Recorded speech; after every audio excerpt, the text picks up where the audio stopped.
Ya, baik. Selamat siang teman-teman semuanya. Selamat datang di Filmpreneur Online Learning. Seperti biasa, hari Sabtu jam 2 siang. Sepertinya hari ini seru banget ya. Rame nih, yang penasaran seperti apa sih materi hari ini. Kita kedatangan tamu juga yang seru banget. Tapi sebelum saya mengenalkan Mbak Lia, izinkan saya juga mengenalkan tentang Filmpreneur Indonesia. Di sini saya mewakili Filmpreneur, CEO dari Filmpreneur Indonesia, ada Kak Mario Devan juga, CMO dari Filmpreneur Indonesia, Kak Mario. Ya, Jadi halo. untuk mungkin banyak yang baru hari ini ya Kak Iya. Mario ya, kalau saya lihat ya. Jadi yang belum tahu Filmpreneur itu apa, Filmpreneur itu perusahaan startup yang fokusnya pada pendidikan kewirausahaan untuk UMKM, utamanya perempuan. Tapi biar bagaimanapun kita laki-laki boleh masuk ya, 20%-nya itu biasanya pria juga ikutan gitu. Nah, kelas kita itu seru banget. Kita ada kelas-kelas yang komprehensif. Kemudian biasanya kita menggunakan toolkits yang aplikatif. Kita ada mentoring. Kemudian juga ada jasa pengembangan produk. Kira-kira seperti itu. Nah, yang teman-teman ikutin ini nih kelas santai nih, ibaratnya nih yang hari Sabtu biasanya kita adakan. Jadi usahain ini aja. Pokoknya setiap Sabtu jam 2 waktunya belajar sama Iya. gitu, Tiap Sabtu jam ya. 2 kosongin waktunya gitu ya. Tengin waktunya itu. Terus, nah ini karena kita setiap Sabtu jam 2 ada aja nih pembicara-pembicara seru ya. Kadang kita ngomongin website, permodalan, keuangan, kemudian kadang kita kerja sama-sama marketplace dan itu gratis. Dan teman-teman bisa sebarkan ini juga kepada UMKM yang lain yang mungkin masih belum tahu ya. Nah, itu. Terus kemudian kita ada beberapa program yang berbayar juga khususnya untuk teman-teman yang mau naik kelas nih. Kemarin kita udah ngadain paket yang namanya starter, terus kemudian booster. Nah, ini ada lagi master. Master itu apa?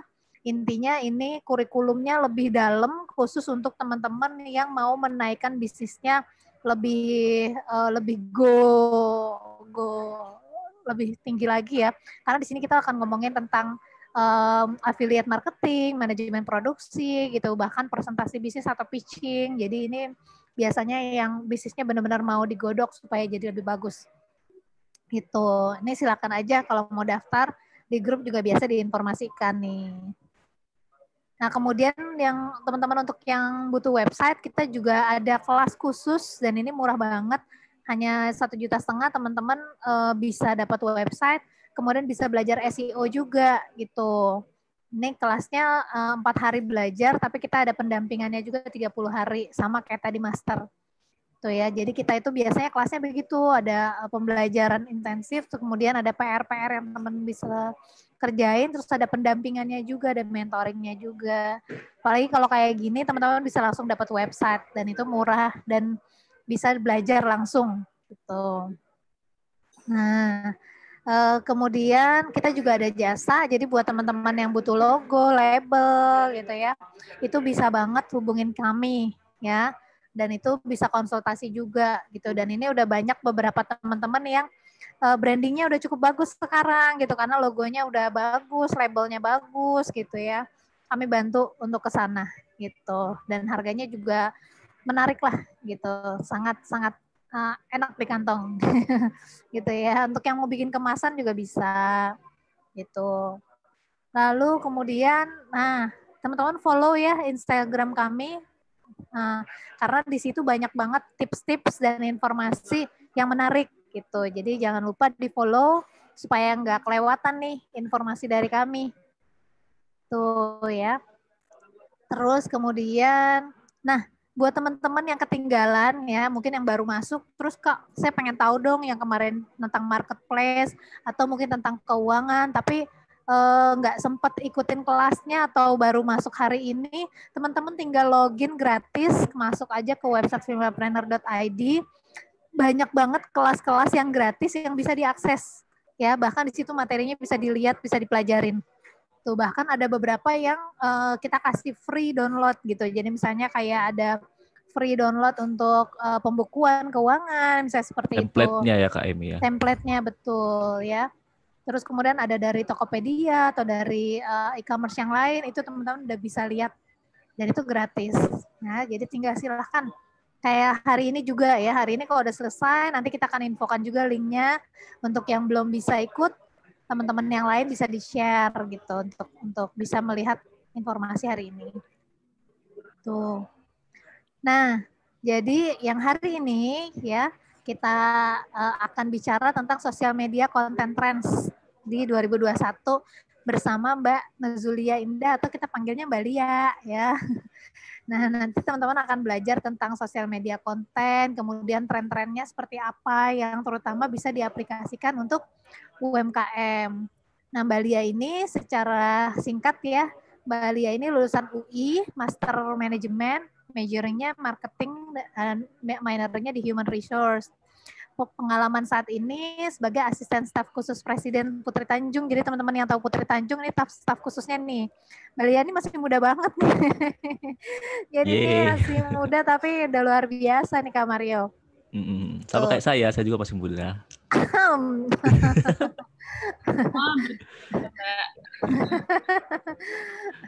Ngaku-ngaku Mbak Lia. Sebaya. Dan Mbak Lia juga pernah bekerja di City Corp ya. Sama dengan saya. Nah itu Kak Maria juga tuh Kak Mbak Lia. Iya. Nah, kemudian pernah juga jadi creative trainer untuk beberapa event creator. Jadi mengenai sosial media trends pastinya beliau juga sangat paham gitu. Nah kira-kira seperti itu ya. Dari sini kira-kira Kak Maria ada yang mau ditambahkan? Enggak sih, cukup. Mungkin kita kasih kesempatan aja sama Mbak Lia langsung ya. Iya, udah silakan. Pada nungguin nih. Sip. Teman-teman nanti yang mau bertanya juga bisa langsung ya. Mbak Lia boleh share screen. Nanti kenalan dulu ya Mbak Lia ya, biar kita lebih tahu nih. Karena kita pengen tahu Mbak Lia, terus mungkin kegiatannya apa aja sih saat ini. Mbak Lia aja pakai Canva loh. Teman-teman UMKM kita ajarin ini ya. Iya. Jadi teman-teman bisa presentasi tiap pakai Canva loh, beneran bagus. Enak sih pakai Canva. Bikin desain, buat poster, buat logo, semua bisa pakai Canva. Ya, aku udah unmute kan ya? Oh ya udah. Oke, sudah jelas kok Mbak. Mulai kan Mbak Lia. Oke. Jadi teman-teman, halo semuanya, senang banget hari ini bisa dikasih kesempatan sama Femalepreneur untuk sharing-sharing. Aku juga masih belajar, jadi nanti aku juga berharap ini bisa jadi tempat kita berdiskusi dan sama-sama belajar. Kalau ada yang salah-salah dari aku, mohon dikoreksi, nggak masalah. Pokoknya terbuka buat input juga dari kalian. Semoga kita bisa setelah sesi ini semoga nanti bisa bermanfaat dan bisa makin maju untuk UMKM semuanya. Hari ini kita akan ngebahas tentang social media content trend di 2021 dan ini aku bikin yang bisa mudah diaplikasikan di sosial medianya teman-teman UMKM semua, karena pasti setiap UMKM sekarang aku yakin udah punya Instagramnya sendiri, udah punya TikToknya atau udah punya Twitternya sendiri, Facebook, mungkin yang buat yang perempuan mungkin biasanya juga pakai Facebook kan, jadi diharapkan ini bisa bermanfaat. Oke, sedikit tentang aku. Jadi sekarang ini aku bekerja sebagai asisten staf khusus Presiden Mbak Putri Tanjung. Jadi aku bersama dengan tim yang di staf khusus Presiden Putri Tanjung itu kita memang fokusnya adalah UMKM.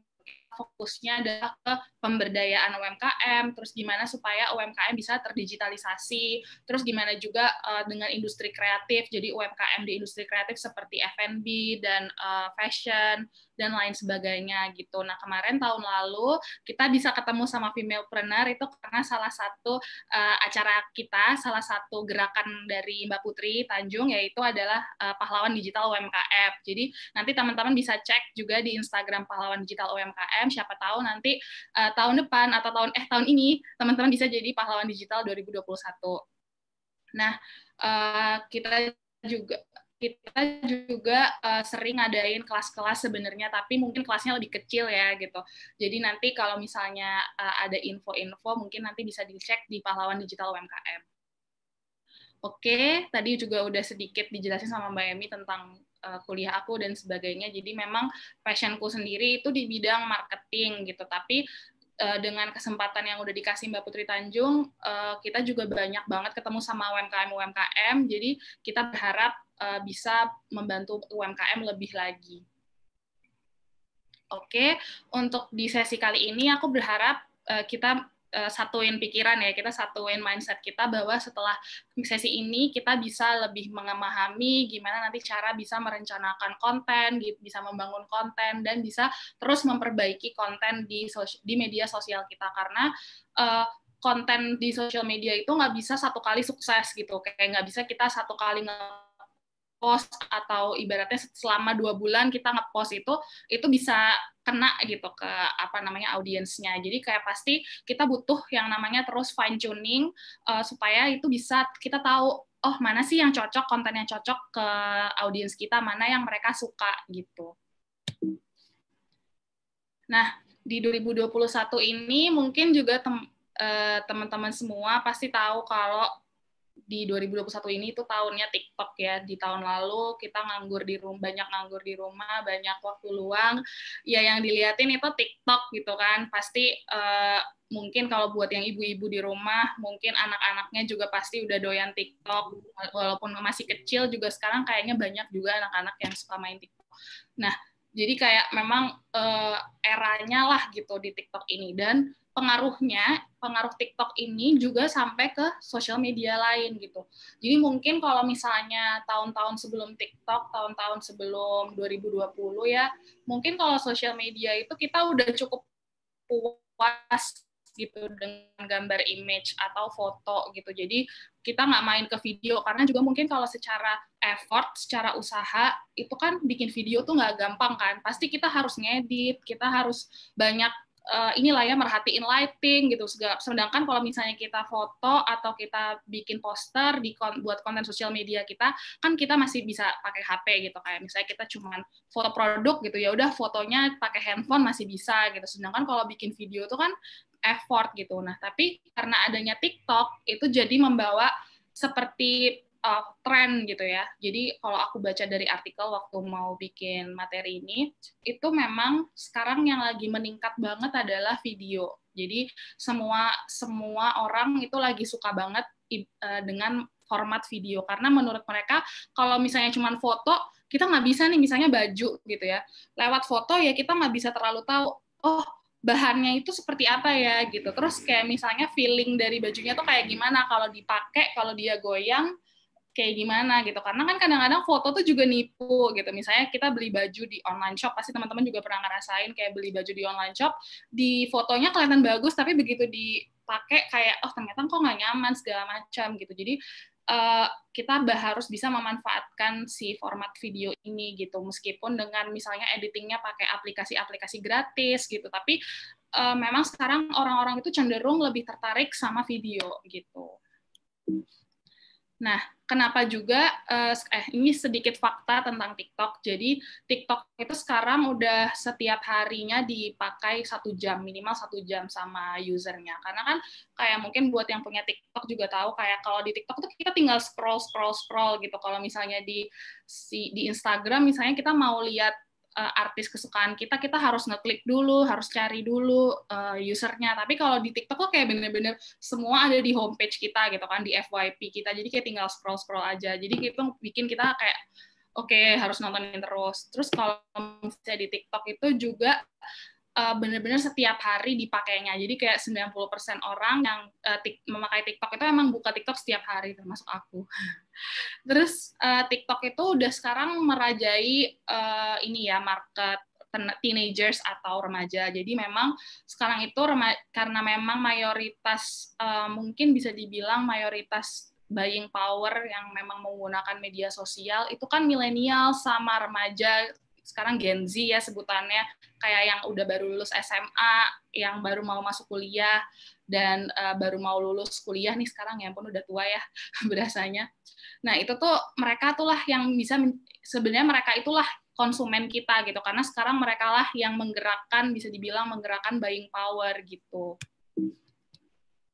Nah, balik lagi kenapa aku membahas TikTok juga, karena sebenarnya dari TikTok kita belajar gitu ya, bahwa memang segala sesuatu yang dibuat spesifik ke satu audiens gitu. Jadi kalau di TikTok kita bisa kalau misalnya di Instagram, kalau misalnya kita bandingin di Instagram, mungkin buat teman-teman yang belum punya TikTok, kalau di Instagram itu kan kita dapat di feed kita itu apa yang kita follow aja kan. Tapi kalau di TikTok nggak kayak gitu. Jadi meskipun kita nggak follow satu influencer atau nggak follow satu user, itu tetap bisa masuk kontennya di kita gitu. Karena TikTok itu benar-benar menyesuaikan. Misalnya nih aku suka masak, suka konten-konten masak. Nanti di TikTok aku juga bakal isinya tuh semua masak, terus resep-resep terus gitu. Jadi benar-benar disesuaiin gitu. Nah harapannya nih, kita juga bisa mengaplikasikan hal tersebut di konten kita. Jadi misalnya ada yang Mbak yang jual coklat gitu kan.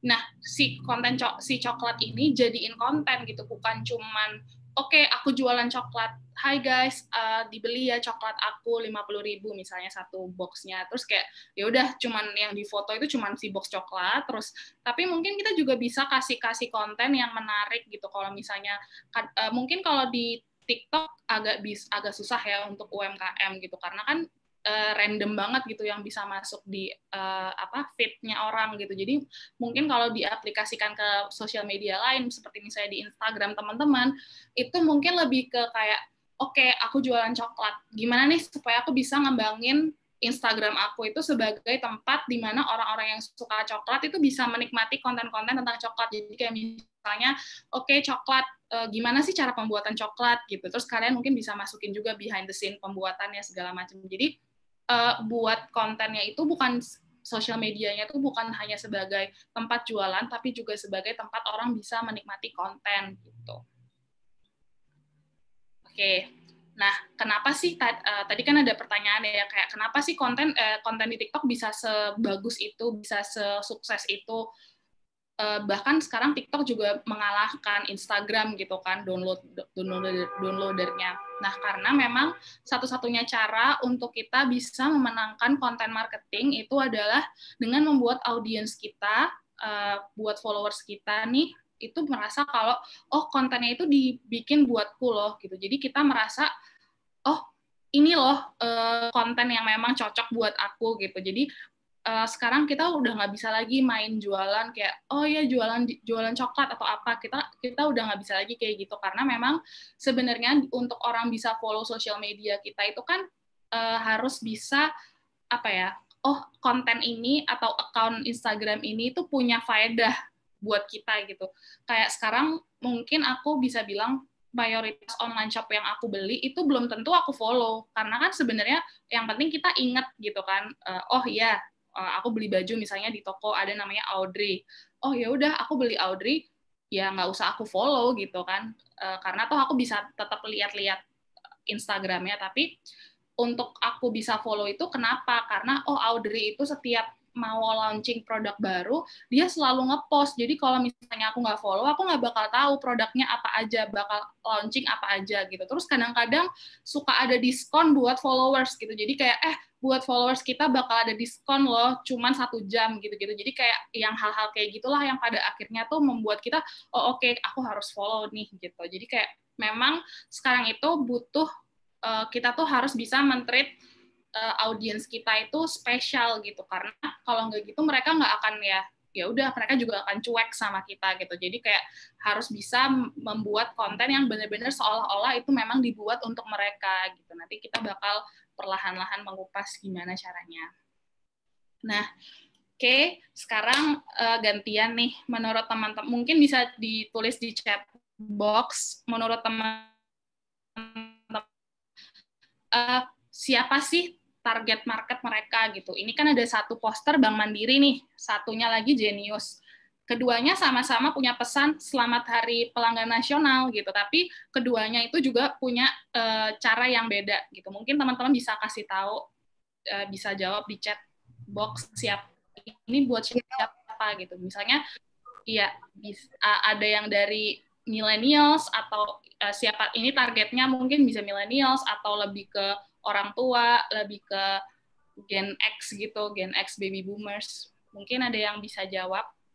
Iya, coba tulis di chat. Jadi kira-kira nih ya, Mandiri atau Genius ini target marketnya siapa gitu ya Mbak Lia ya. Kalau dari gambar ini, menurut teman-teman nih, lihat dari gambarnya aja target marketnya siapa. Ayo bisa tulis. Mungkin dari umur.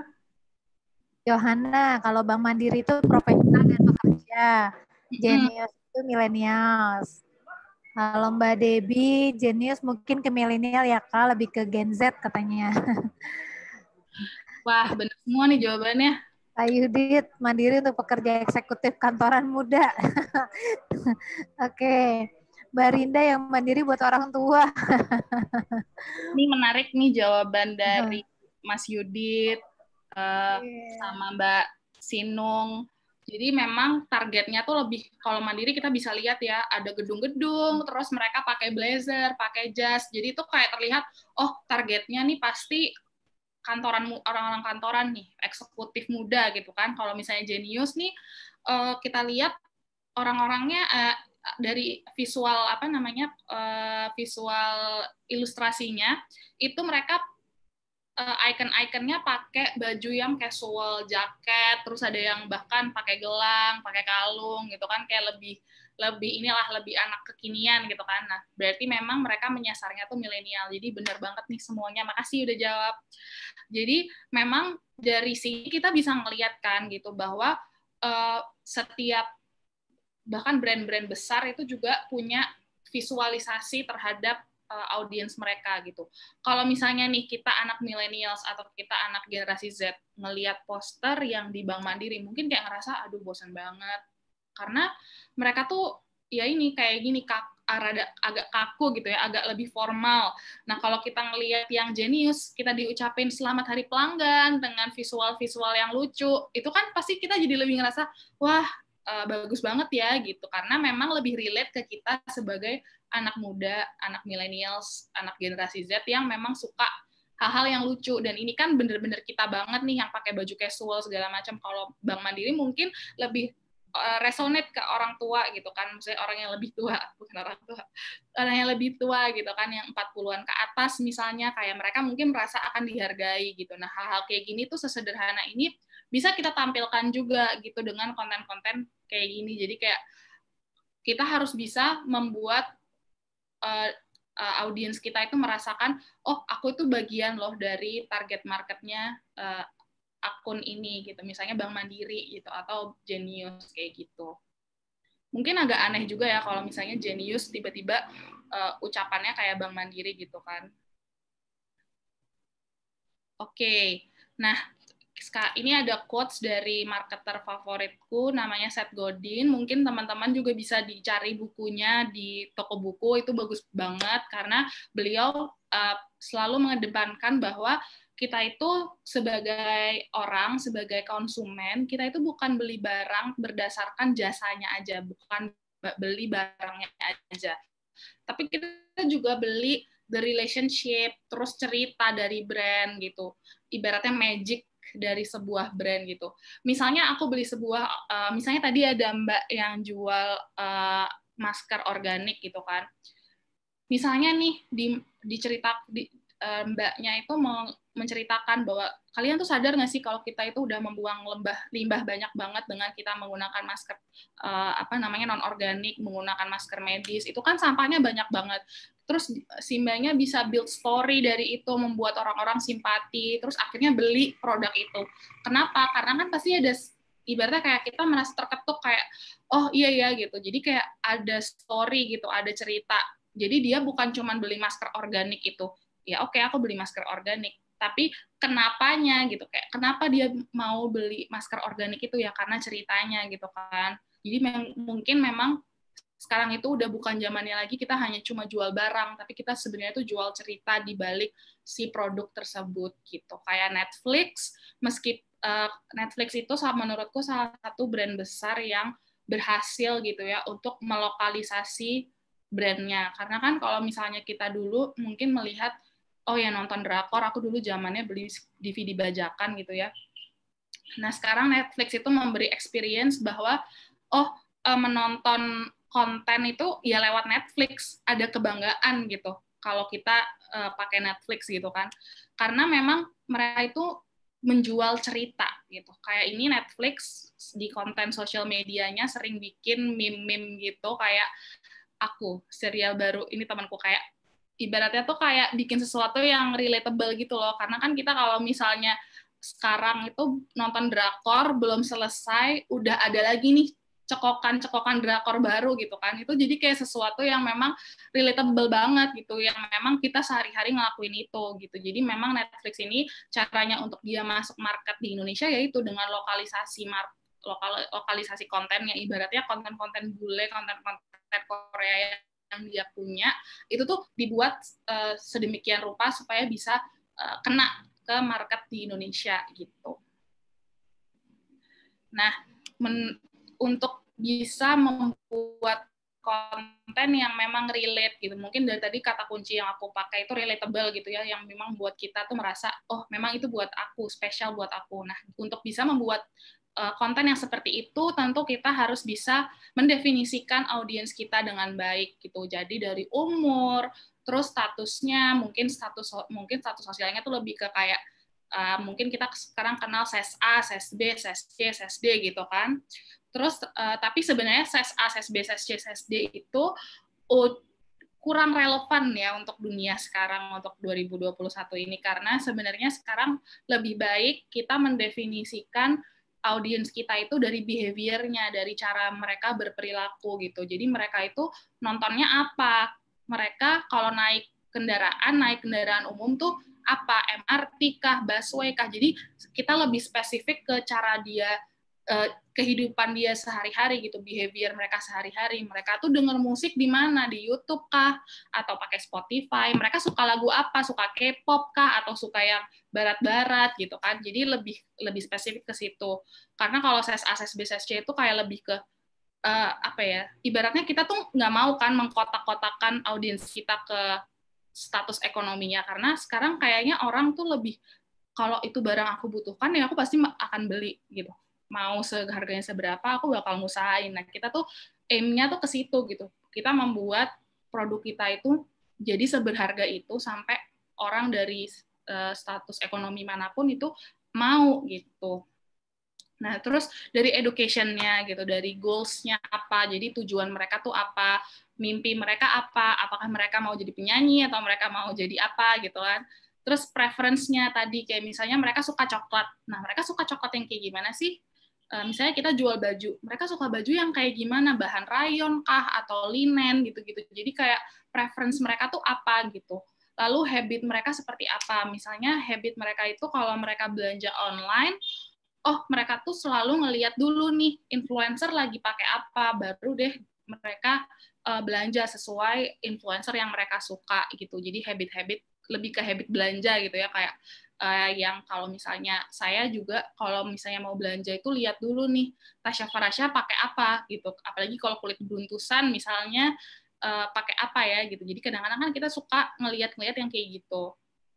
Lalu aktivitas yang tadi kayak sebelumnya aku bilang kayak mereka itu kalau ke sekolah itu misalnya naik bis, naik angkot. Jadi mungkin kita tuh bisa membawa keseharian ini tuh ke konten kita supaya mereka ngerasa anjir ini wah ini gue banget nih gitu. Kayak aku banget nih gitu. Jadi kayak kita bikin sesuatu yang sehari-hari itu bisa jadi sebuah konten gitu. Lalu masalah mereka tuh tentu apa gitu ya. Kita harus tahu problem dari audiens kita. Misalnya mereka itu susah banget loh cari coklat yang manis tapi nggak manis-manis banget gitu, masih ada pahit-pahitnya gitu. Jadi kayak apa sih problem yang mereka punya dan apa yang bisa kita sediain juga dari sisi kita as a business gitu. Jadi kayak kita bisa memberikan solusi itu buat mereka. Nah, untuk membuat persona audience itu sebenarnya mungkin teman-teman juga pasti udah pernah lihat kayak gini. Jadi kita memetakan user persona kita gitu. Jadi kayak kalau di sini contohnya itu, ya sampai sekarang suara aku jelas kan? Kalau kecepatan maaf. Jelas. Jadi misalnya ya di user persona type ini mungkin kita bisa mengisi umur. Biasanya sih kalau aku menyarankan itu ke UMKM untuk bikin 3 persona. Jadi cowok, cewek, sama misalnya satu yang itu mereka mau targetin gitu. Jadi sekarang buat audience persona itu yang sekarang, 2 yang sekarang memang menjadi audience kalian yang ibaratnya udah jadi pembeli.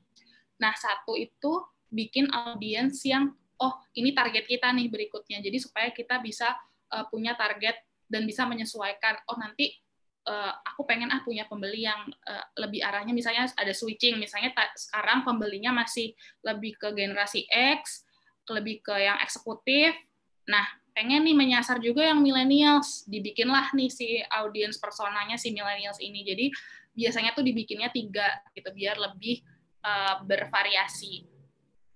Nah, contohnya nih aku bikin Indira, ada seorang cewek namanya Indira, dia itu umurnya 25 tahun, dia tinggalnya di Jakarta. Nah, kalau misalnya kita kebanyakan audiens kita di Jakarta, berarti kan, mungkin bahasanya pakai lo gue ya.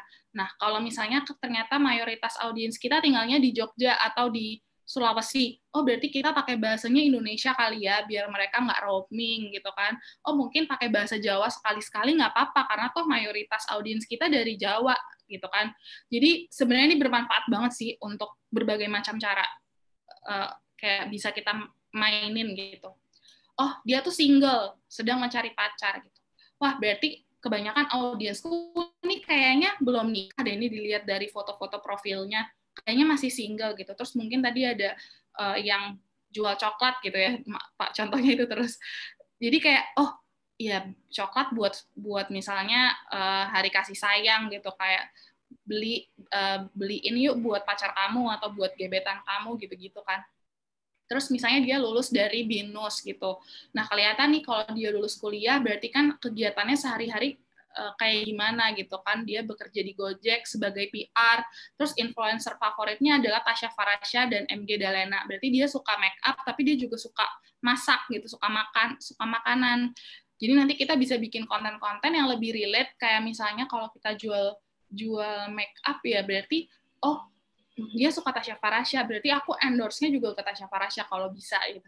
Atau misalnya aku bisa bikin make up look, bikin make up yang sesuai sama apa yang disukain sama Tasya Farasya gitu-gitu.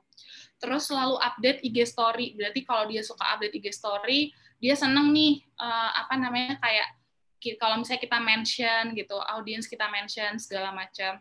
Dan suka banget nonton drama Korea. Berarti mungkin kita bisa juga jadiin drama Korea kayak tadi Netflix itu bisa jadi konten kita gitu. Jadi kayak misalnya kita bikin meme pakai drakor-drakor zaman sekarang. Kalau kayak kemarin yang rame kan startup gitu. Terus misalnya dia suka BTS, mungkin sekali-sekali kita rekomendasiin kali ya. Jadi kontennya tuh ngerekomendasiin BTS gitu. Benar Maria. Kenapa? Soalnya kemarin bikin konten tentang drakor tuh rame banget. Iya, bikin konten drakor tuh memang ya sekarang tuh siapa sih yang nggak suka drama Korea gitu kan? Kayak sekarang mungkin lagi True Beauty. Jadi memang nggak harus nih kita bisa deket gitu sama audiens kita gitu kan. Salah satunya dengan apa yang mereka suka gitu. Nah, sekarang ada ujian lagi.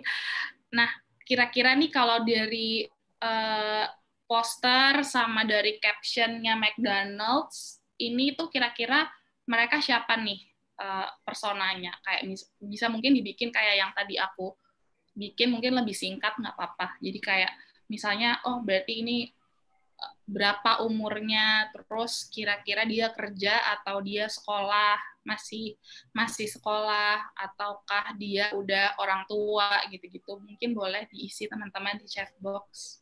Yuk, dari Mbak Kamelia nih, anak-anak hingga teenager. Kalau Mbak Heti semua usia. Semua usia. Ayo Mbak Heti. Lebih Mungkin spesifik boleh lagi Mbak Heti. ya Mbak, saya kayak kenapa? Kan dia bilang nih buat awali pagi hari sarapan McMuffin with egg udah paling perfect gitu. Pesan aja lewat McDelivery, GoFood, GrabFood, atau beli lewat drive-thru dari rumah mulai jam 5 sampai 11 pagi. Terus kayak ini visual posternya kayak burger, lucu banget ya, burger, terus tidur, terus McD. Ini kayaknya anak-anak yang suka bangun kesiangan nih. Remaja kantoran nggak sempat masak. Gen Z, Gen Y. Iya sih. Benar. Ya. Jadi kalau ini mungkin kita bisa ngelihat gitu ya dari dia pakai animasi, terus kayak bangun tidur, terus McD gitu. Itu kan mungkin lebih ke buat remaja, terus orang-orang yang memang nggak sempat masak, malas masak, jadi kayak dia tuh ya udah bangun tidur, terus McD gitu kayak. Mereka menangkap nih, si McD menangkap bahwa banyak sekarang orang-orang yang ya udah malas masak, pagi-pagi ya pengennya udah GoFood aja gitu kan, GrabFood aja.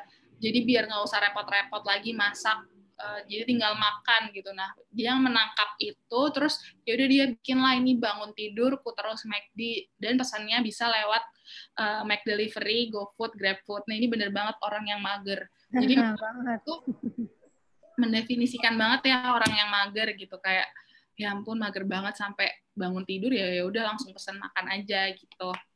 Nah, jadi memang kita tuh harus tahu audiens kita tuh kayak gimana sih sifatnya gitu. Gimana kita bisa menyelipkan kebiasaan mereka itu untuk jadi satu konten yang mengajak mereka beli produk kita gitu. Produk kita tuh berguna loh buat kamu. Kayak misalnya ini McD gitu kan, dia menangkap ada banyak orang mager. Nah, ya udah nggak usah khawatir buat teman-teman yang mager, beli aja McD karena McD itu sekarang udah ada di McDelivery, udah ada di GoFood. Jadi kamu bisa bangun tidur langsung McD-an gitu, langsung makan, nggak usah lagi pakai repot. Kayak gitu. Kalau kata Mbak Feby, pekerjaan kuliahan single ngekos. Kenapa harus single, Kak Feby? Harus single. Kayaknya Mbak Feby, ini aku banget sih, pekerja single ngekos. Aku lagi di kosan. Jadi masakin breakfast-nya. Iya bener banget. Curhat ya. Oke. Nah, setelah tadi kita udah ngebahas tentang TikTok, terus kayak gimana sih TikTok mempengaruhi kita sebagai audiens gitu, sebagai pengguna media sosial.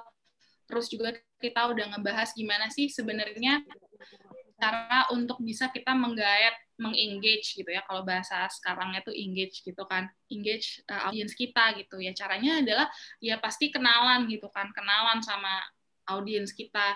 Hey, kamu tuh siapa sih gitu. Kita harus bisa ibaratnya kalau waktu aku masih kuliah dulu itu si dosen-dosen tuh selalu bilang bahwa kita tuh harus bisa mendefinisikan bisnis kita gitu. Nggak cuman bisa kita bayangin aja gitu, tapi kita harus bisa nulis, harus bisa mewujudkan, ibaratnya itu apa ya bahasanya aku lupa, tapi benar-benar harus kita bikin gitu. Nggak cuman bisa kita, ya kok aku tahu kok target marketku siapa, aku tahu gitu, tapi udah cuman kita feeling aja, tapi nggak kita kayak bikin tulisannya gitu. Ibaratnya SOP. Kalau kita bikin SOP nggak bisa kan cuma kita bayangin doang. Oh iya, aku tahu SOP-ku harus selamat datang. Terus kalau chat misalnya lewat WhatsApp harus halo kakak, halo say gitu kan biasanya. Tapi benar-benar harus ditulis gitu. Jadi memang mungkin kalau kita kadang-kadang ngerasa mager gitu ya, kayak ngapain sih audiens dibikin kayak detail, siapa Indira gini. Tapi itu penting sebenarnya supaya kita tuh bisa terus ingat, dan dari kita bener-bener bikin nih audiens kita itu kan kita berpikir juga kayak dapat ide-ide cara bikin konten gimana. Nah sekarang setelah kita misalnya nanti teman-teman udah bikin audiens personanya, sekarang kita maju ke step up ke langkah berikutnya, yaitu membangun komunitas gitu. Jadi mungkin aku bakal switch window-nya sedikit sebentar. Ada satu contoh UKM yang menurutku sangat berhasil gitu ya dalam mewujudkan membangun komunitas. Jadi gimana dia menggunakan followersnya itu bukan cuman sebagai hubungan antar penjual dan pembeli gitu, tapi benar-benar punya komunitas yang kayak sehari-harinya kita bisa cerita, kita bisa curhat. Kalau misalnya mereka ada keterlambatan pre-order, mereka bilang dengan sejujurnya kayak, teman-teman maaf ya, pre-ordernya terlambat karena gini, benar-benar dijelasin gitu kan. Kadang-kadang ada mungkin dulu gitu kalau misalnya kita ke pembeli, mungkin kita nggak akan seterbuka itu kan, kayak kalau misalnya mereka tahu pre-order kita telat karena operasional, kan kesannya itu aib ya gitu, nggak bagus gitu. Tapi mereka bisa itu tuh sebagai suatu kejujuran gitu, sebagai suatu cara mereka untuk bisa terbuka, untuk mereka bisa makin dekat sama customer-nya gitu. Ini aku tunjukin, bentar, gimana ya caranya? Aku tunjukin sedikit di, teman-teman udah bisa lihat, kelihatan nggak ya? Kelihatan Mbak? Oke, nah ini jadi ada satu Instagram, satu online shop namanya Audrey, satu UMKM yang kayaknya sih baru setahun gitu ya, tapi followers mereka udah 108.000, udah gede banget. Dan mereka tuh sebenarnya cuma punya website. Jadi kekuatan mereka itu emang mereka tuh nggak main di marketplace, nggak main di Tokopedia, nggak main di Shopee, mereka cuma main di website mereka. Makanya ini yang aku bilang tadi, aku harus follow Audrey untuk tahu mereka tuh punya launch baru, karena launch-nya di website itu 1 menit sold out, segitunya. Jadi benar-benar 1 menit aja tuh produknya langsung sold out. Karena memang mereka tuh pre-ordernya tuh biasanya ngumuminnya mendadak gitu. Teman-teman, kita Senin bakal buka nih pre-order jam 12 malam. Jadi semua orang tuh standby di websitenya dia jam 12 malam. Karena kan mereka nggak bakal buka di Tokopedia gitu-gitu kan. Jadi kita harus standby. Dan itu benar-benar ditunggu banget. Dan menurutku ini salah satu, bisa dibilang bisa jadi benchmark juga kalau teman-teman nanti ngecek. Jadi kayak ini salah satu tadi yang aku contohin, semoga kelihatan ya teman-teman. Jadi kayak dia itu menggunakan video, dia nggak ngedit-ngedit video sih, dia tuh cuman pakai IG story aja gitu, untuk ngejelasin warnanya, terus nanti feeling bahannya kayak gimana. Ini aku cepet-cepet aja ya. Dan dia juga sangat terbuka gitu komunikasi sama audiensnya gitu. Jadi dia sering ngobrol, semua DM dia capture. Jadi kayak pembelinya tuh suka banget. Ibaratnya kan kita senang ya kalau kita bisa di capture terus di-upload di story si penjual, kita ngerasa kayak kita dilihat, kita diperhatiin gitu. Jadi ini kayak dia bisa setiap hari nih kerjaannya dia nih di IG story-nya dia tuh ya kayak gini, ngevideoin bajunya, terus dia kayak mainin bajunya gitu-gitu. Jadi kita tuh kayak tahu, oh ini yang aku beli, ini yang aku dapat gitu. Jadi kita nggak akan nebak-nebak lagi. Ini kalau bajunya kalau dipakai kayak gimana ya gitu. Dan memang ini si adminnya inilah yang ibaratnya ini ownernya gitu kan, mungkin kita kan nggak tahu, siapa tahu ini bukan ownernya gitu, tapi si adminnya ini benar-benar kayak talkative gitu, benar-benar dia itu jadi ibaratnya kalau di bahasa brand itu personifikasi brandnya tuh kuat banget karena dimainin sama si ownernya ini. Jadi seolah-olah memang brandnya ini adalah ya ownernya ini gitu, kayak lebih dekat gitulah.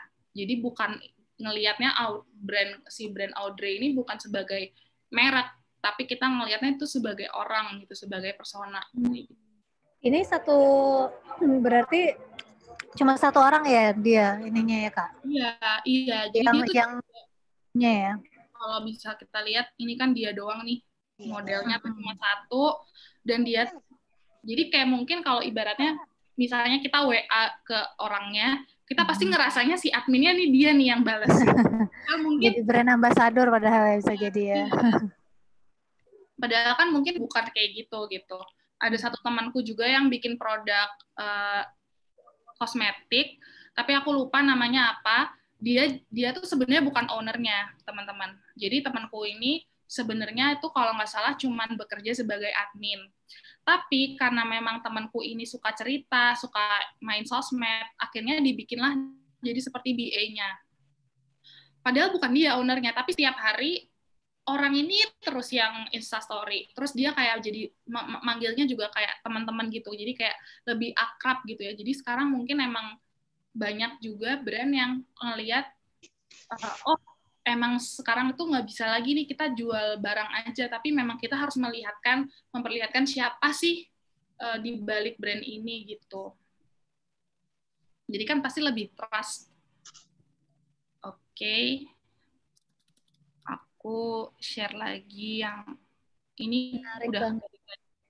Ya. Nanti yang Instagram jualannya temanku tuh aku share juga deh, biar teman-teman bisa dapat gambaran kira-kira kayak gimana. Dia tuh brandnya juga udah gede, udah sampai di Century, udah bisa ada di Century juga gitu. Karena awalnya kecil, terus karena dia bener-bener mendekatkan diri ke customer, bener-bener gede. Nah, itulah yang aku maksud dengan membangun komunitas. Jadi gimana supaya kita itu nggak cuman audiens kita tuh kita bener-bener ngobrol, bener-bener diskusi. Kita mau launch produk baru nih, apa ya gitu. Jadi kayak bener-bener mereka dilibatkan gitu. Kalian mau kain, misalnya kalau jual baju, kalian mau kain bahan apa? Kalian mau warna apa gitu. Jadi bener-bener lebih membangun komunitas gitu. Dan dalam membangun komunitas, tentu kontennya tuh jadi sangat penting ya teman-teman gitu. Ini ada data dari Sprout Social tahun 2018 lalu bahwa 53% dari konsumen itu akan membeli produk dari sosial media, dari brand yang jujur, yang benar-benar terbuka dan engaging. Jadi kayak memang mungkin harus bisa benar-benar seolah-olah kita tuh dekat gitu, kita tuh teman, bukan hanya sekedar hubungan penjual dan pembeli. Nah, konten apa sih yang bisa kita buat? Aku yakin teman-teman juga udah jago banget. Pasti teman-teman udah bikin konten yang keren. Karena sebenarnya konten itu memang ya itu lagi gitu kan. Apa sih yang baru gitu? Quotes, tips, interview. Misalnya kita bikin kayak misalnya Femalepreneur pasti juga sering live, IG live gitu kan. Kayak talk show sama siapa gitu. Terus paling kuis-kuis buat nambah followers. Terus paling kita nunjukin sedikit behind the scene dari produk kita gitu. Sebenarnya nggak ada yang baru gitu dari sebuah konten. Tapi ya tadi gitu, cara kita nge-treat cara kita nge-treat pembeli kita, cara kita nge-treat audiens kita itu yang menjadi hal penting gitu. Karena ini juga ada data bahwa 80, kalau kita punya Instagram nih, kalau kita punya Facebook, atau konten yang jadi jualan itu yang jadi mayoritas itu jangan jualan kita, tapi harus sesuatu yang memang punya informasi, bisa nge-educate, bisa entertain. Jadi kita follow bukan karena produknya sebenarnya, tapi karena ibaratnya kita merayu mereka itu bukan dengan jualan kita. Pasti nggak kena lah kalau kita jualan terus kayak, hai sis, yuk dibeli ini. Mereka pasti akan capek, malah unfollow gitu kan. Kayak pasti mereka butuh konten yang memang punya informasi, punya edukasi gitu. Dan pastinya kita kaitin juga sama produk kita. Jadi ibaratnya pertama kita kasih informasi, bla bla bla, ujung-ujungnya kita jualan juga nggak apa-apa. Tapi jangan sampai kita tuh monoton gitu. Jadi emang kita harus, kalau bisa konten kita 80%-nya itu ya sesuatu yang memang bisa dinikmati. Nah, ayo sekarang boleh diisi lagi di chat box yang kiri atau kanan yang menurut kalian merasa lebih kayak diajak ngobrol gitu, lebih di-engage. Ini aku ngambil dari Tokopedia. Nah, yang mana nih? Yang kiri apa yang kanan? Yang kanan itu yang ada gambarnya yang Kak Ria ya? Iya ya. Yang kanan ada gambar ya. Kalau yang kiri yang yes and no. Ya. Yang kanan yang ada gambarnya, yang kiri yang yes orang yang kiri. Mbak Lila, Mbak Nisa, Mas Mario, dan ada Kak Agenda, semua pada kiri ya. Ada Mbak Endang, Mas Endang atau Mbak Endang nih, yang jawab kanan. Oke, tapi bener rata-rata kiri ya yang ngerasa lebih engaging, karena mungkin kalau kita lihat ini nggak ada jawaban salah, nggak ada jawaban benar ya, karena kan balik lagi kita harus menyesuaikan ke audiensnya gitu. Jadi misalnya ada yang merasa oh ini ada yang jawab semua engaging karena satu tema, benar, tema juga penting. Jadi misalnya ada yang ngerasa kayak aku kan lagi sering banyak virtual meeting nih, aku ngerasa lebih yang ke kanan gitu, yang emang lebih engage gitu, lebih relate ke aku. Oh, yang kiri itu ada yes or no-nya nih. Aku jadi disuruh mikir. Jadi itu lebih engaging gitu mungkin kan. Apalagi kita ditanya di sini, have you ever felt exhausted gitu? Pernah nggak sih capek abis kerja, nggak ada energi gitu. Terus ya gimana cara kita manage waktu antara kerja dan keluarga gitu kan. Terus ada yes and no gitu. Itu ibaratnya pertanyaan simple gitu, tapi mungkin kita jadi ngerasa lebih relate gitu ya. Jadi bukan, padahal ini kontennya Tokopedia gitu, dia sama sekali nggak jualan Tokopedianya, tapi dia lebih ngerasa lebih nanya kayak gimana kalian membagi waktu keluarga dan anak gitu. Dan mungkin nanti dari sini lama-lama terbentuk, oh iya, aku tuh udah nggak punya ya waktu buat keluarga, udah susah waktu buat kerjaan juga. Jadi kalau misalnya belanja ngapain repot-repot, ya udah pakai Tokopedia aja. Bisa aja akhirnya kayak gitu kan. Kita lihat lagi yang sebelah next-nya.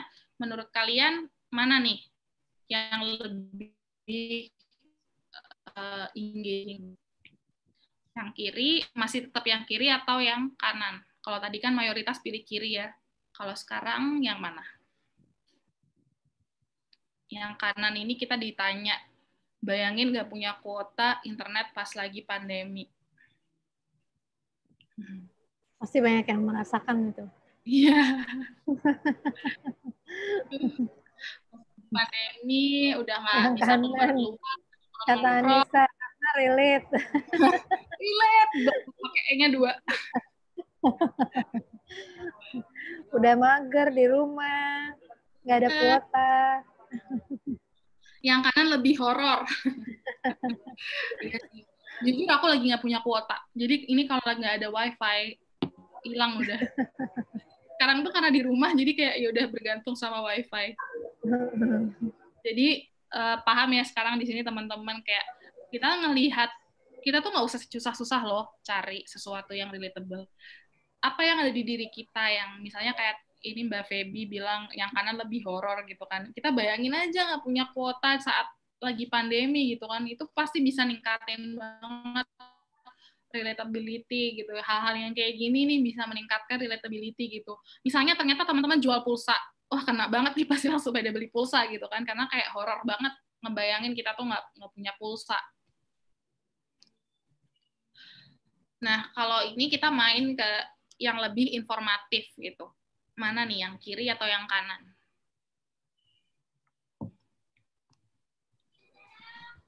Nah, yang mana nih?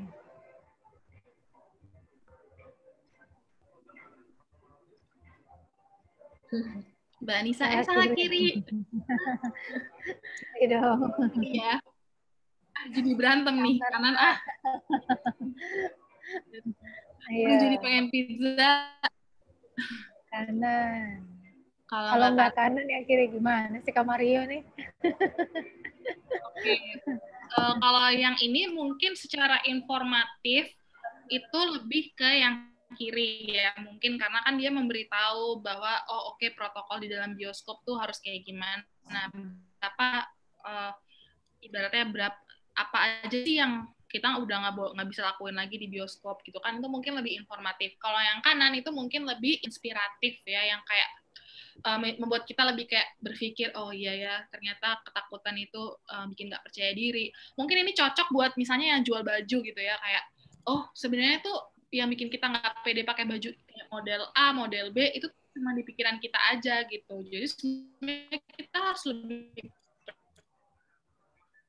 mungkin emang kita bisa sesuaiin lagi. Kalau yang kiri mungkin kan kalau misalnya dia bisa jual makanan sih sebenarnya. Jadi kayak yang butuh keluar gitu, mungkin yang masih relate sama protokol di dalam bioskop atau protokol keluar rumah gitu kan. Aku kiri karena bakal penasaran kelimanya tuh apa aja. Nah, ini juga salah satu cara untuk kita bisa engage customer dengan bikin konten yang ini kita bisa lihat di kiri sama kanan. Ini suaraku agak ini ya. Moga-moga masih aman. Kita bisa lihat di kiri sama kanan ini ada kayak swipe, kita harus nge-swipe gitu kan. Nah, ini tuh memang terbukti bikin konten tuh lebih engaging karena mereka jadi harus nggak cuma mantengin satu kali, tapi mereka bener-bener harus nge-swipe gitu. Mereka bisa menghabiskan lebih dari 5 detik misalnya di konten kita. Jadi kan itu pasti lebih engage gitu kan. Harus geser gitu. Nah, kalau ini gimana nih? Apa yang dirasain gitu setelah melihat konten ini? Ada Bapak Gojek, suatu kepercayaan, beribu kebaikan gitu. Terus ada Bapak Istianto, mitra Goret dari Semarang, karena beliau senang, bahagia karena anaknya dapat beasiswa dari Gojek gitu. Itu pasti juga bikin kita ngerasain kayak, aduh gitu, kayak, wah gila ya Gojek, keren banget.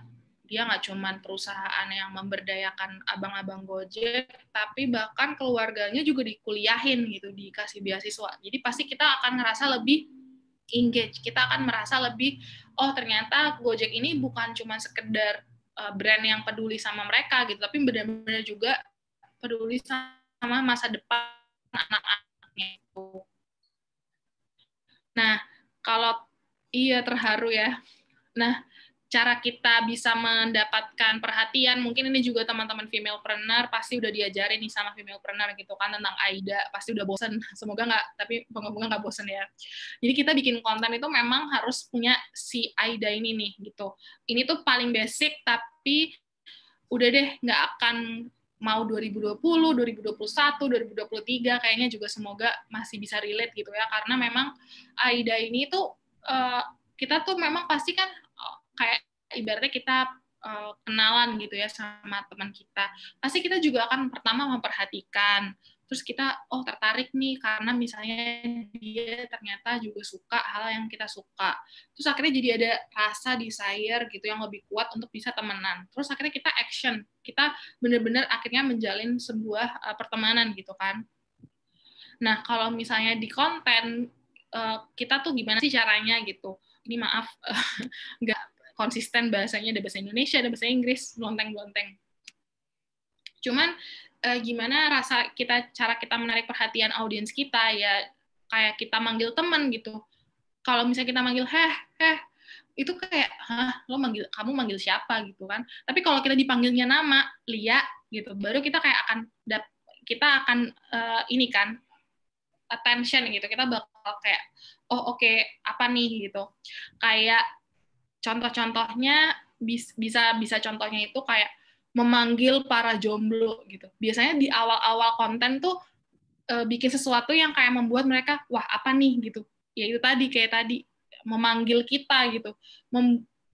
Memanggil para fakir kuota, atau kayak misalnya memanggil orang-orang yang lagi pengen coklat tapi nggak dibeliin pacarnya gitu-gitu kayak.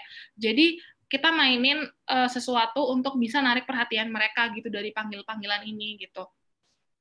Terus kalau contohnya di Netflix ini juga ada yang aku baru pahami waktu nonton ulang Petualangan Sherina. Jadi kayak, wah apa nih?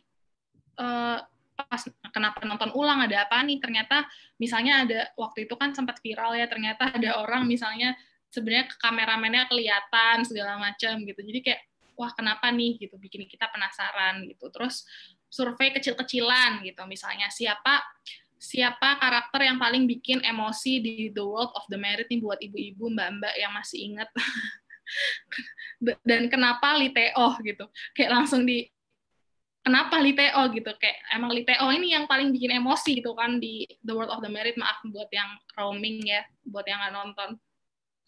Tapi ya itu, untuk kita nge-grab attention ya kita harus bikin sesuatu yang relevan gitu, yang membuat mereka penasaran juga, dan bisa juga dengan cara manggil-manggil audiens tuh yang kayak memanggil jomblo, memanggil ibu-ibu yang masih rebahan bahan gitu kan. Jadi kayak kita harus bisa narik perhatian mereka di awal gitu. Ini visual juga bisa jadi salah satu cara yang kayak kita tadi di contoh-contoh sebelumnya. Terus kalau go big using channels itu lebih ke misalnya ini mungkin kurang tepat sih, tapi kayak kalau buat UKM ya maksudnya kalau kurang tepat. Tapi misalnya go big using channels tuh misalnya kita narik perhatian orang dengan misalnya masang billboard atau masang poster gede-gede di MRT gitu. Tapi mungkin kalau kita bisa kayak misalnya kita bikin poster yang full feed, di feed tuh kita pakai poster full yang bikin sesuatu yang grab attention gitu.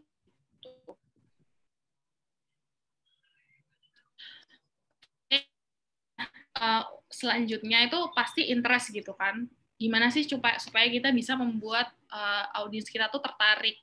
Ya kita harus bisa deliver facts gitu. Kita harus bisa deliver apa sih yang sebenarnya tuh jadi essence dari brand kita. Misalnya kita tuh sering lihat kan kadang-kadang misalnya ada produk kecantikan gitu ya. Pasti dia nggak cuman menjelaskan produknya dari segi manfaat, tapi juga mereka kasih tahu, oh ternyata kalau misalnya kita pakai setiap hari itu ini loh efeknya. Terus misalnya ada zat misalnya ada niacinamide sekarang yang lagi rame di skincare gitu ya, vitamin A gitu, itu ternyata punya khasiat A, B, C, D, E gitu. Jadi kita bisa kasih fakta-fakta, kasih beneficial offer gitu, terus kasih sesuatu yang berkaitan sama produk kita gitu.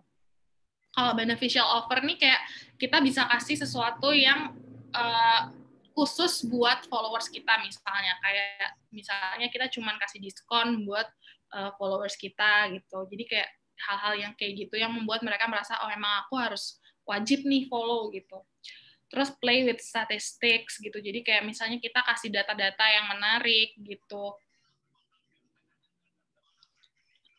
Itu pasti bisa menarik banget, dan pastinya tell a story, karena nggak ada yang namanya bisa kayak tadi kita lihat ya Gojek gitu, kayak bapak Gojeknya bisa berhasil menyekolahkan anaknya gitu, itu pasti akan membuat tergugah gitu kan. Misalnya nanti buat yang jual misalnya masker organik, kita memberikan cerita bahwa bayangin deh kita tuh setiap hari buang masker medis gitu, pasti mereka juga akan ngerasa oh memang kayaknya masker organik nih bisa jadi cara nih untuk kita mengurangi sampah masker non organik gitu kan. Jadi kayak memang kasih cerita. Kalau di sini ada salah satu juga akun sosial media yang mungkin bisa teman-teman follow buat dapat referensi, namanya Volkatif.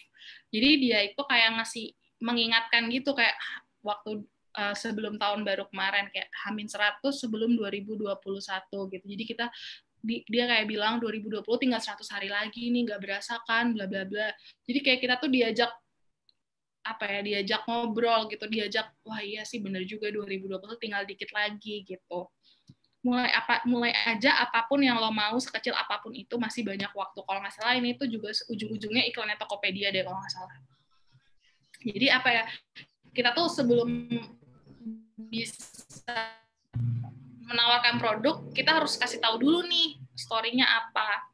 Nah, pastinya kalau misalnya menuju ke desire itu udah lebih ke produk USP, terus feature-feature dari produknya apa aja, benefit-nya apa aja gitu. Nah, contohnya kayak si Pond's ini gitu kan. Dia tetap nanya dulu siap hadapi new normal. Nah, kalau mau siap ya lindungin dulu kulitmu dengan SPF 30 PA++++. Terus di caption-nya dia jelasin tuh kenapa sih SPF 30 PA++ ini, karena dapat membantu menghilangkan kusam bla bla bla. Jadi kayak kulit bisa terlihat sehat dan cerah seharian. Kalau kayak gitu kan kita jadi kayak oh oke, produknya ada manfaatnya ya gitu. Berarti aku harus beli gitu. Nah, kalau action terakhir yang paling penting banget, setiap suatu konten yang kita buat itu pasti harus ada call to action-nya, nggak bisa enggak. Karena kalau enggak ya buat apa gitu kan kita bikin kontennya. Jadi kayak misalnya ada kalau call to action itu bisa read more, learn more, book now, watch now, buy now, download gitu. Nanti aku bakal share juga apa sih yang jadi call to action sekarang yang kekinian. Nanti mungkin aku bakal share sekalian sama PDF PPT-nya. Terus kalau call to action itu memang harus benar-benar straightforward gitu. Kita harus jelas ini tuh kita disuruh beli atau disuruh apa. Karena itu kan bisa kasih urgency kan buat yang baca gitu, kayak oh oke, aku harus beli sekarang gitu. Nah, sekarang mungkin kalau misalnya bikin konten agak susah ya, mungkin bikin caption sesuai usaha kalian tapi yang bisa ada aidanya gitu. Kayak attention-nya apa, interest-nya apa, desire-nya apa, action-nya apa. Jadi mungkin kalau misalnya yang udah punya jualan mungkin bisa bikin caption berdasarkan AIDA ini gitu. Nah, terus gimana sih kita bisa ngembangin konten yang disukai gitu?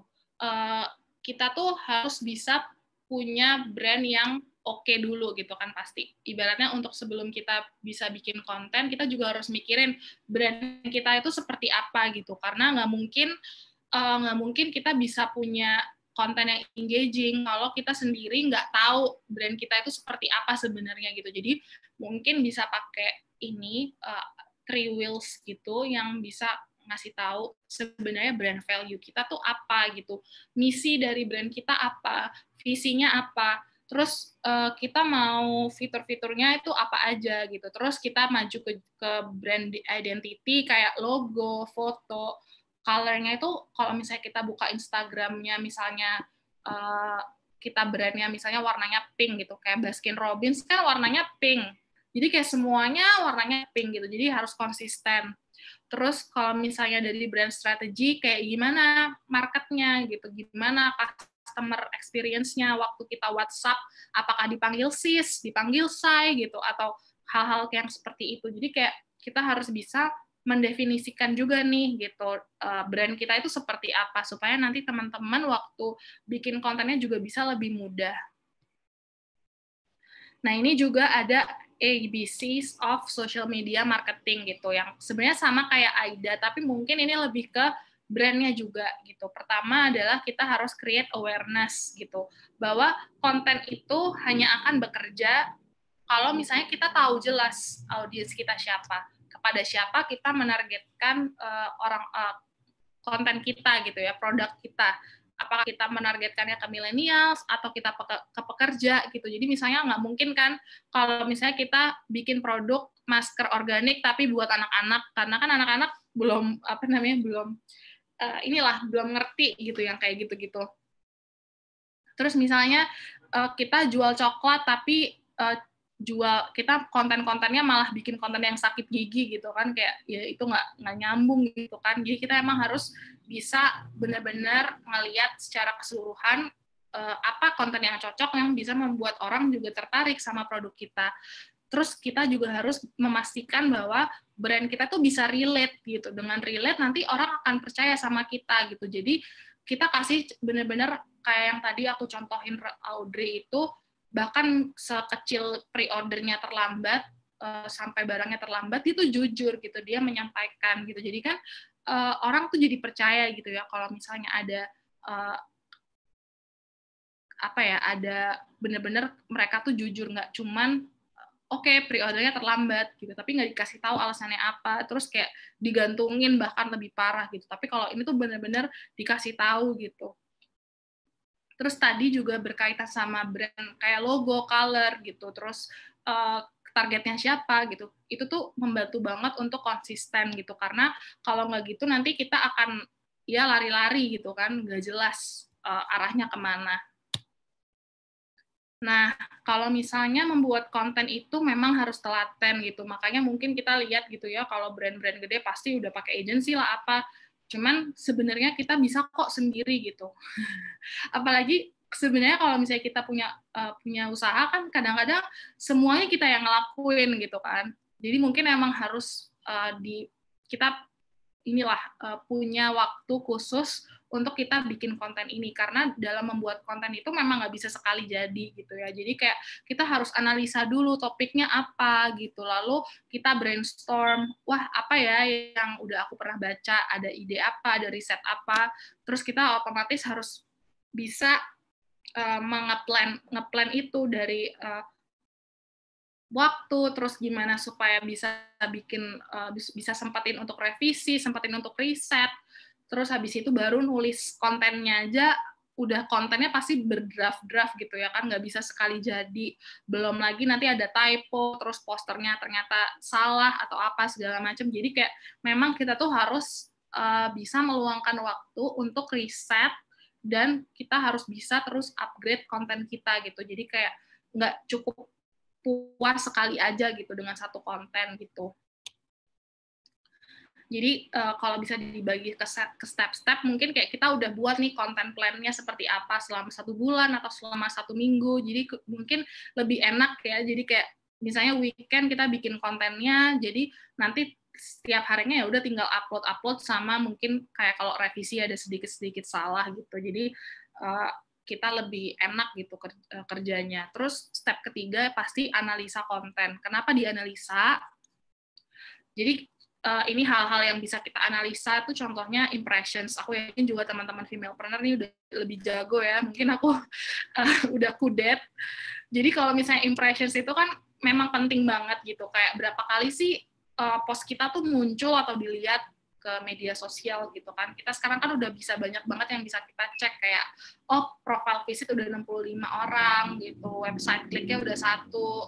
Yang follow gara-gara account ini tuh ada 8 orang, impressionnya 13.000. Jadi kayak kita tuh harus bisa ngelihat insight ini. Insight ini bisa jadi penting kayak ternyata kita jadi tahu orang audiensku tuh lebih suka konten yang kayak gini ya ternyata karena impressionnya bisa sampai 13.000. Kayaknya audiensku tuh juga suka nih karena dia kayaknya dia tuh sampai di-share 5 kali, di-save sama 11 orang. Jadi kayak ternyata ini berhasil nih. Nah, kita nanti bandingin sama konten-konten yang lain. Ternyata kalau konten yang ini cuma dikit yang like, cuma dikit yang share. Jadi aku nggak usah bikin konten kayak gitu lagi. Jadi kita bisa ngebandingin dan bikin konten yang lebih bagus terus gitu. Nah, sekarang tuh juga sebenarnya yang lebih penting untuk kita ukur selain impression itu juga engagement rate gitu. Jadi gimana kita bisa tahu sebenarnya kita udah cukup engaging belum ya gitu. Ini juga penting mungkin buat teman-teman nanti bisa di capture aja. Kita berhitung-hitung gitu kan karena memang engagement ini jadi penting gitu kan kalau teman-teman juga pengen membangun komunitas gitu. Jadi kita tahu bahwa kita nggak cuma satu arah aja tapi benar-benar 2 arah. Nah, ini tips terakhir dari aku kalau misalnya teman-teman mungkin kan memang era influencer itu nggak akan pernah mati gitu ya, kayak pasti kita akan selalu butuh influencer gitu, tapi kadang-kadang ada rasa takut. Aku juga lihat di TikTok gitu banyak teman-teman yang banyak kecewa, misalnya dia udah bayar mahal-mahal, udah bayar 7 juta, 8 juta, 5 juta, tapi ternyata nggak balik modal gitu kan, itu sedih banget ya. Jadi aku harap itu nggak terjadi sama teman-teman gitu, dan kita tuh harus lihat the big picture gitu, bahwa influencer itu nggak cuman aku mungkin nggak enak ya kalau sebut nama, tapi misalnya kayak influencer yang gede-gede itu sebenarnya memang bagus buat awareness gitu ya. Mungkin lebih ke awareness mereka, jadi lebih banyak orang gitu yang tahu produk kita gitu, karena brand ya ibaratnya misalnya kita endorse Pevita Pierce gitu ya, pasti akan impact-nya gede banget karena followers dia aja 3 juta gitu. Pasti yang jadi tahu nama brand kita itu pasti akan jadi lebih banyak kan, itu udah otomatis. Tapi dengan semakin banyaknya followers yang dia punya, justru akan sedikit banget conversion-nya gitu, karena ya itu tadi gitu, kayak mereka udah punya banyak followers, jadi mungkin secara engagement juga akan lebih kecil gitu ke followers mereka gitu. Malah justru ke nano influencer yang kayak followersnya cuma 10.000 atau ke mikro yang 10.000 sampai 50.000, itu engagement-nya atau conversion-nya itu akan lebih besar karena mereka emang cuma punya 50.000 followers, tapi 50.000 followers itu mereka benar-benar deket gitu, benar-benar engage. Jadi kayak secara conversion juga lebih baik gitu. Dan kita emang harus ngelihat juga, harus bisa hitung-hitung engagement rate untuk kita bisa tahu, ini conversion-nya kira-kira nanti berapa ya. Jadi inilah kita bisa ngitung balik modal nggak ya kalau kita spend uang misalnya 1 juta atau 2 juta buat Instastory di followers di influencer kayak gitu sih. Jadi semoga nanti teman-teman bisa lebih paham lagi untuk saat memilih influencer gitu, karena kan ya pasti emang salah satu cara untuk paling cepat brand kita lebih dikenal pasti lewat influencer gitu. Oke, udah selesai materinya. Semoga materinya bermanfaat. Nanti aku juga bakal tambahin sama call to action yang tadi aku sebutin. Mungkin nanti aku tambahin, nanti PDF-nya juga bisa aku share ke teman-teman lewat Female-Planner. Kalau misalnya ada yang mau ditanya-tanya nanti bisa follow aja Instagram aku atau bisa email. Kalau ada waktu pasti aku balas. Hehehe. Semoga bermanfaat ya teman-teman. Kalau ada pertanyaan, kali ya. Ya, thank you ya, Kak Lia. Boleh nambahin. Ya. Mungkin kita bawa power boost dulu ya, Kak Emi. Kak Lia belum tahu nih power boost. Jadi gini kali ya, kita tuh kalau udah ada yang kayak jadi pembicara di sini, kita akan kasih power boost, dimana kita akan tepuk tangan 3 kali. 1, 2, 3, wuss gitu, ngasih energi positif kepada pembicara kita nih Mbak Lia hari ini ya. Oke, kita coba ya. Mungkin ya semuanya ya. Kalau yang mau buka kameranya boleh juga biar kelihatan. Boleh buka kameranya. Ingat ya, 1, 2, 3, wuss gitu. Oke, kita mulai. 1, 2, 3. 1, 2, 3. Oke, thank you Mbak Lia. Materinya keren banget ya tadi Kak Emi ya. Betul. ntar aku sampai habis. Silakan dong tanya-tanya dong. Ini kesempatan bagus ya. Tadi materinya dalam gitu ya, ngomongin tentang konten, ngomongin tentang gimana caranya supaya komunitas itu sangat membantu kita meningkatkan penjualan gitu ya. Kemudian caranya supaya kita bisa engagement sama pelanggan gitu. Nah, teman-teman boleh tanya nih. Kita masih ada waktu untuk bertanya, silakan. Ya. Bisa raise hand, tanya langsung atau di ruang chat boleh, silakan. Mumpung masih ada Kak Lianya di sini. Silakan. Ayo. Boleh. Semoga aku bisa menjawab. Iya. Oke, kita mulai ya. Dari Kak Wulan. Kak, mau kasih gambaran gimana usaha ekspedisi logistik supaya lebih dekat dengan target market atau customer. Oke. Kalia ada staff PR and marketing suatu produk besar mengatakan bahwa TikTok benar-benar hanya untuk awareness karena pemirsa TikTok lebih konsen ke beli kuota daripada beli produk. Oke. Mungkin aku jawab Mbak Wulan dulu ya. Boleh. Kasih gambaran gimana usaha ekspedisi logistik bisa lebih dekat dengan target market atau customer-nya gitu. Nah, kalau misalnya makasih nih pertanyaannya Mbak Wulan gitu. Kalau aku lihat kan berarti ekspedisi logistik itu B2B kan. Jadi kayak memang produknya lebih ke brand to brand gitu. Jadi kayak lebih besar nih scope of work-nya gitu. Mungkin kalau misalnya secara marketing kontennya itu lebih ke relationship kita person to person gitu. Jadi gimana kita bisa engage-nya itu secara langsung gitu. Kita kayak bisa bangun relationship sama calon-calon pelanggan kita gitu. Kalau lebih B2B itu kan benar-benar harus nggak cuma sekali coba, tapi harus berkali-kali gitu kan kita pendekatan ke calon customer kita gitu. Jadi mungkin lebih ke build persona, kayak kita tuh mau target market kita tuh seperti apa, dan dari situ kita membangun relasinya itu dengan cara apa. Misalnya kayak kita kita mau nih menargetkan online shop baju gitu ya.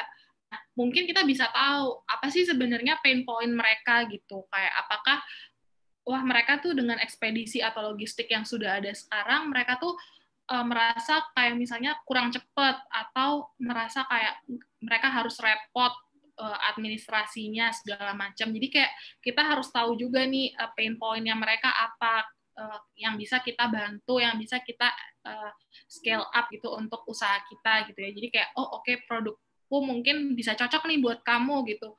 Dan itu tuh pasti juga butuh lebih ke person to person sih, kayak kita bisa connect ke mereka langsung dan memberitahu bahwa produk kita tuh juga bagus loh buat kalian gitu. Dan pastinya kalau di sosial media jadinya mungkin lebih ke itu tadi, kalau misalnya emang menyasarnya online shop baju misalnya, ya berarti konten-konten kita tuh lebih kayak yang kayak tahu nggak sih gitu bahwa misalnya di ekspedisi biasanya normalnya itu barangnya tuh di curate kayak gini loh, di apa namanya, diperlakukan kayak gini loh gitu. Misalnya ya, kalau misalnya kalian menjunjung tinggi keamanan gitu, bahwa dan nanti kalian jelasin bahwa kalau misalnya pakai logistik kita tuh lebih aman gitu. Jadi kayak ditunjukin lah lebih ke behind the scene dari proses ekspedisi dengan menggunakan ekspedisi kamu. Jadi kayak mereka juga jadi lebih tahu, lebih ngerasa safety gitu. Oh, ternyata lebih aman ya gitu-gitu. Cuman kalau di B2B memang secara person to person itu memang lebih, bukan lebih penting sih, memang paling krusial menurutku. Semoga menjawab. Ya. Kalau misalnya TikTok, bener banget kalau TikTok. Iya, kalau pertanyaan berikutnya itu apakah benar TikTok hanya untuk awareness gitu? Benar. Karena bisa dibilang kita bikin membangun followers di TikTok itu lebih susah untuk UMKM ya, karena di TikTok itu orang lihatnya hiburan. Jadi kalau bisa kita tuh membangun konten yang menghibur.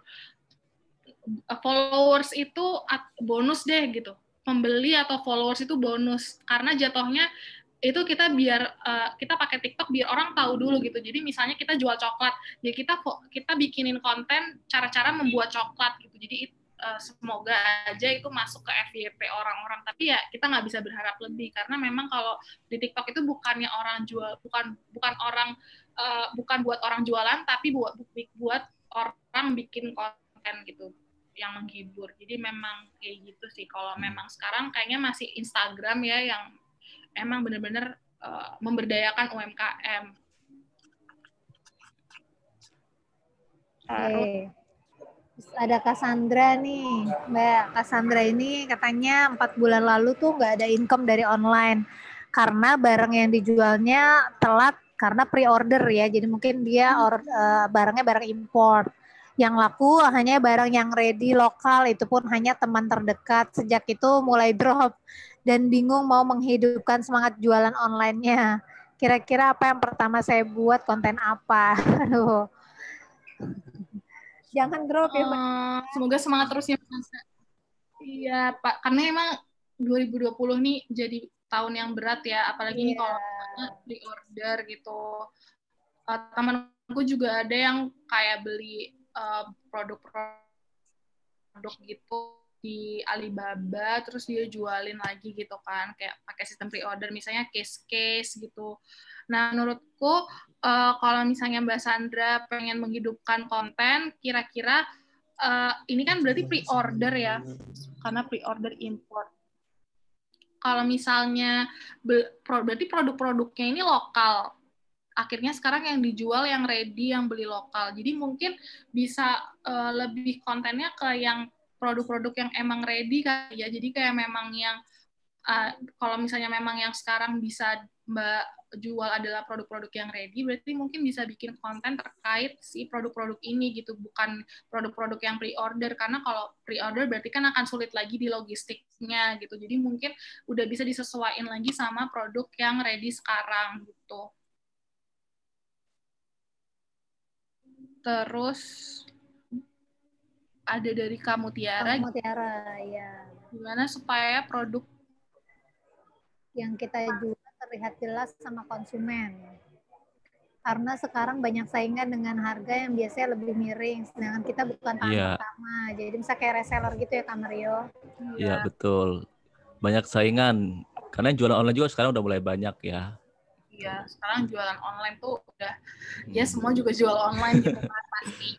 Apalagi kalau cuma di marketplace itu ada pilihan harga termurah. Nah, jadi kalau kamu mau main di marketplace ya ini gimana kali ya strateginya? Kalau misalnya kita jadi reseller, aku juga sempat pernah jadi reseller gitu.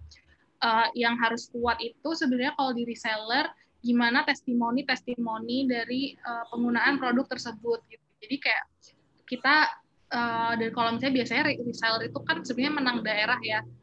Misalnya aku banyak nih emang resellernya, tapi kita menang karena kita reseller Depok dan kita cuma satu di Depok, misalnya kayak gitu. Jadi kita ya udah main localize aja gitu, karena kalau aku yakin kalau reseller itu biasanya pasti per daerah tuh banyak banget kan. Di Jakarta ada, di Jawa bisa di Jawa Timur ada. Jadi kita harus bisa benar-benar memperkuat komunitas kita di Depok nih, karena mungkin secara saingan jadi lebih dikit gitu.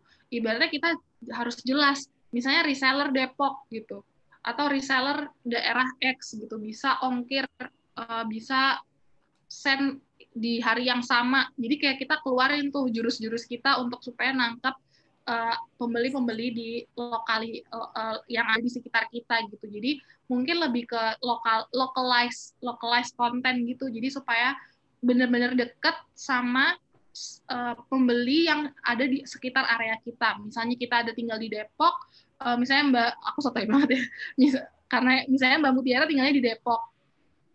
Ya udah, Mbak Mutiara lebih fokus mungkin ke konten-konten yang lebih dekat ke teman-teman yang di Depok gitu. Jadi kayak yang lebih relate sama si local audience yang ada di sekitar Mbak. Jadi supaya nanti kalau misalnya kita terlalu berusaha untuk nge-grab market yang luas, itu kita nggak akan fokus gitu.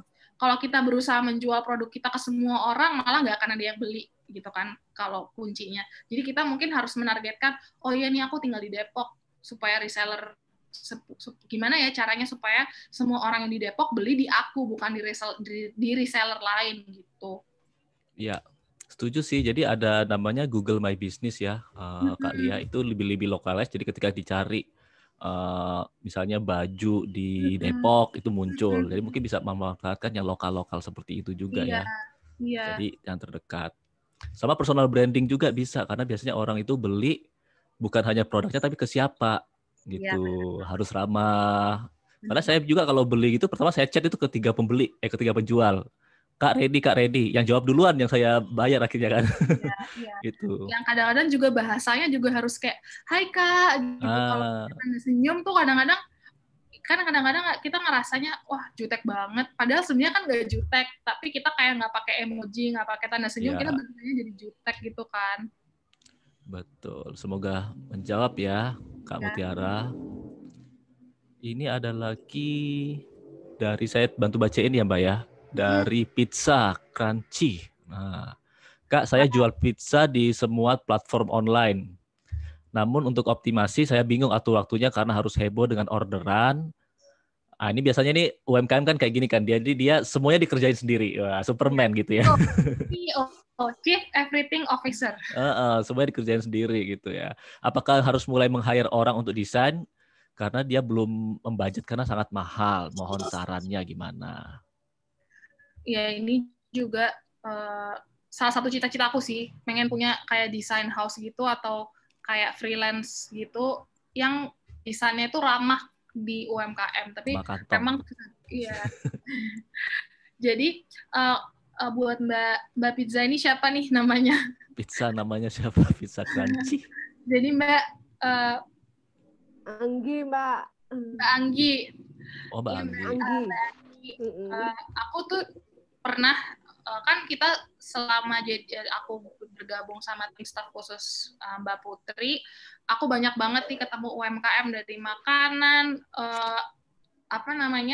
makanan, terus minuman, baju, segala macam, dan mereka tuh rata-rata memang mengerjakan semua sendiri gitu ya. Kebanyakan UMKM kan pasti udah paham lah multitask gitu. Dia yang admin, dia yang jualan, bikin caption, ngefoto, segala macam lah gitu kan. Dan memang sebenarnya tuh kadang-kadang kita mikir, harus nggak ya bayar orang gitu. Tapi menurutku sih nggak perlu meng-hire gitu. Mungkin kalau misalnya kita punya anak atau kita punya saudara yang bisa ngebantuin, itu mungkin bisa lebih mudah gitu ya. Kayak maksudnya nggak harus dengan meng-hire orang, karena sekarang juga mungkin nanti female planner bisa bikin nih konten, bisa bikin kelas tentang Canva. Di Canva kita bikin pakai aplikasi Canva, itu semuanya jadi lebih gampang gitu. Karena sekarang kan juga udah banyak aplikasi-aplikasi yang kita bisa bikin desain-desain sendiri. Gitu. Jadi itu tuh lebih gampang. Kita nggak perlu lagi mikir hire designer gitu. Dan memang kalau dari segi waktu, pasti kan juga udah banyak banget yang harus diurus gitu. Mungkin nggak harus setiap hari upload, tapi sekali upload itu benar-benar konten yang emang bagus gitu, yang merangkum semuanya. Kayak kita udah tahu nih, semua info yang dibutuhkan sama pelanggan kita, paling nggak itu aja basicnya. Info-infonya itu udah ada di Instagram, Mbak. Jadi mungkin kalau misalnya kita terlalu ambisius gitu ya, bikin konten setiap hari banget, ya itu nanti malah kita nggak bisa ngurusin jualan gitu kan. Jadi mungkin bikin konten-konten yang memang, oh pizzanya tuh ada rasa apa aja. Terus rasa-rasanya ini tuh kenapa spesial gitu. Misalnya pakai bahan-bahan apa, bahan-bahan berkualitas. Terus misalnya Mbak bikin video gitu pembuatan pizzanya segala macam. Jadi yang simple-simple aja yang memang Mbak bisa lakuin, dan yang penting itu informasi yang basic terkait produknya itu udah ada sih gitu. Jadi nggak harus yang kayak setiap hari banget bikin konten, nanti malah jadi banyak keteteran yang lainnya gitu. Iya. Setuju. Gitu ya Mbak. Sekarang udah ada Canva, ya, dimudahkan gitu. Bahkan mungkin kalau makanan ya menurut saya itu foto aja sih Mbak. Gitu. Jadi foto-foto, karena makanan kan ya kita pingin bentuknya seperti apa. Terus waktu ada pakai model mungkin digigit seperti apa. Kalau Mbak bisa lihat itu, bisa lihat ke pizza, ke KFC Indonesia. Itu dia kontennya itu ayamnya doang. Jadi ayam digigit, dimakan kayak gitu. Mungkin bisa lebih mudah ya. Jadi nggak perlu pusing. Gitu. Nggak harus kayak bikin konten yang kayak berupa tulisan atau desain gitu ya. Jadi lebih ke foto-foto. Iya, karena makanan ya. Itu lebih mudah juga. Oke, masih ada lagi nggak ya ini ya? Kak Fatima nih. Kak, sebagai orang multitasking, mohon sarannya untuk bisa bikin konten yang menarik mulai dari mana? Mulai dari mana nih? Masih bingung. Kalau misalnya mulai dari mana, mungkin balik lagi ke tadi ya, kayak kita ngedefinisiin dulu siapa audiens kita. Jadi kita bikin kontennya pun nggak asal-asalan gitu, kayak nggak asal jadi atau bikin konten yang lucu, padahal audiens kita misalnya yang lebih serius gitu, yang lebih senior, yang lebih tua gitu. Jadi mungkin kita define dulu nih siapa yang mau kita targetin, terus dari situ baru langkah-langkahnya mungkin kayak bikin ide-idenya dulu apa yang di sekitar kamu gitu yang memang bisa relate sama audiensnya, baru terus dibikin deh gitu. Jadi nanti kayak lebih ke apa ya, step-stepnya tuh mungkin lebih jelas gitu, dan kamu juga jadi lebih nggak bingung atau nggak mager bikinnya gitu kan. Iya, itu ya, riset dulu, cari target marketnya. Ini Mbak Hafilda terakhir ya, kita tutup Kak Emi. Jadi yang terakhir Mbak Hafilda, karena waktunya kasihan Mbak Lia. Jadi ada 2 pertanyaan terakhir nih ya. Maaf teman-teman karena waktunya nggak cukup. Dari Kak Mutiara nanya lagi, cara menarik orang supaya mereka mampir di feed Instagram kita gimana ya? Terus caption apa yang menarik yang bisa bikin pelanggan beli barang kita? Kalau misalnya untuk mampir ke feeds Instagram kita, sebenarnya sekarang itu yang lebih orang tonton itu tuh lebih ke Instagram Story gitu kan. Jadi sebenarnya kalau bisa dibagi itu feed itu lebih ke memang sesuatu yang di Instagram profil kita, ibaratnya yang foto-foto di Instagram profil kita itu lebih ke informasi-informasi yang memang harus diketahui orang-orang gitu, yang misalnya belinya di mana, kontak siapa, terus produknya ini kualitasnya apa aja manfaat produknya, yang kayak gitu-gitu tuh, yang ibaratnya jadi basic informasi produk. Sementara kalau konten-konten yang misalnya lebih engaging, yang lebih berupa video-video, itu mungkin kita bisa bikin di Instastory kita. Jadi sebenarnya feed itu, karena sekarang orang tuh jarang ngelihat feed gitu ya, kecenderungannya tuh lebih ngelihat Instastory yang ada di video-video itu. Jadi kayak mungkin kalau misalnya mau narik orang ke feed kita, itu ya Udah dengan cara langganan ini, udah ada barang-barang di Alibaba. Jadi UGAS 18, Pak lihat. Ya, ada siapa ini bocor nih? Oke, udah aku mute. Mbak Li. Iya. Mute. Nah, Oke. terus untuk naikin followers. Nah, kalau naikin followers itu memang PR-nya ya.